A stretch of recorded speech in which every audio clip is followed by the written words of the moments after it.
You plant a row of spinach or lettuce, and at first, everything looks perfect. The seeds sprout, reaching up with vibrant green promise. But then, almost overnight, they stall out, rapidly wilting and losing that bright, healthy color. The leaves stay thin, the edges fade to a sickly pale yellow, and no matter how much you water them, the growth just stops. Your harvest is slipping away. The immediate reaction for most of us is to reach for a bottle of chemical fertilizer. The plants look like they are starving, so it makes sense to pour liquid nutrients right over the roots to feed them. On the surface, that logic holds up, but it misreads the actual biology of leafy greens. By trying to feed the plant directly, you ignore the complex environment those roots actually rely on. Synthetic fertilizers act like a biological sugar rush.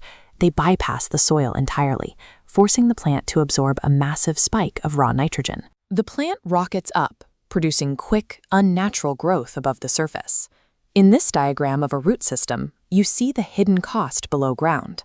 A heavy dose of synthetic chemicals forces a sudden spike in plant size, but the harsh salts cause the microbial population to completely die off. With natural microbes gone, the plant loses its biological support system.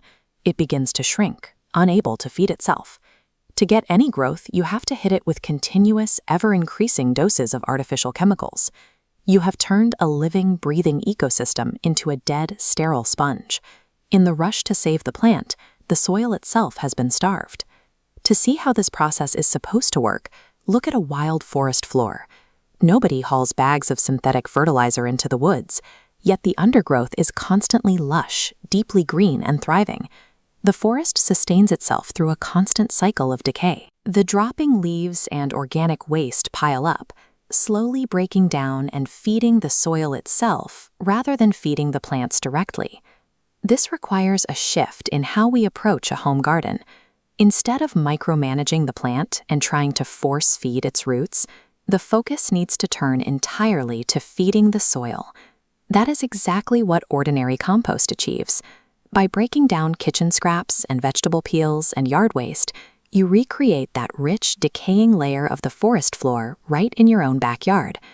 Compost serves as a slow-release biological battery, providing a steady energy source that powers the entire subterranean ecosystem. In this microscopic view, you can see bacteria and fungi actively consuming the compost.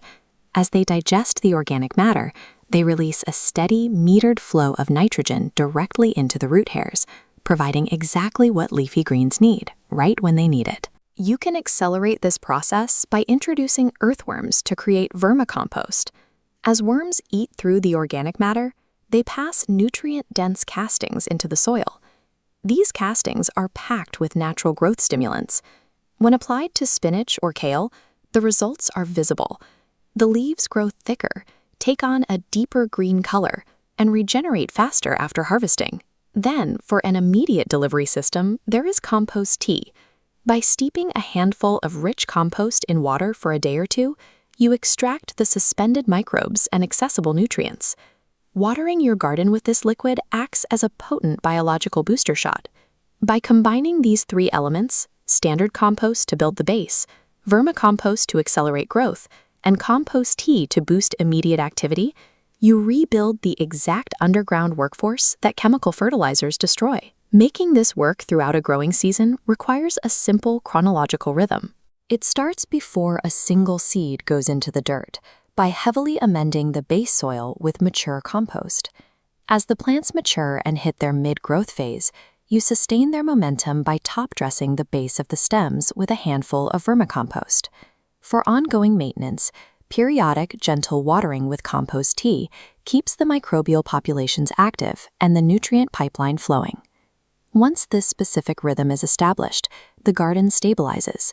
By mirroring the self-sustaining cycle of a wild ecosystem, the plants grow robustly and become naturally resistant to common pests. With crops like lettuce or coriander, the leaf itself is the final consumable product. There is no fruit or root to harvest. That means the interior nutrient density of that leaf is all that matters. This side-by-side comparison shows the physical difference inside the leaf. Chemically driven growth forces thin, water-bloated, stretched cells that lack real flavor. A leaf grown in living soil develops dense, tightly packed cells that are rich in complex nutrients and taste.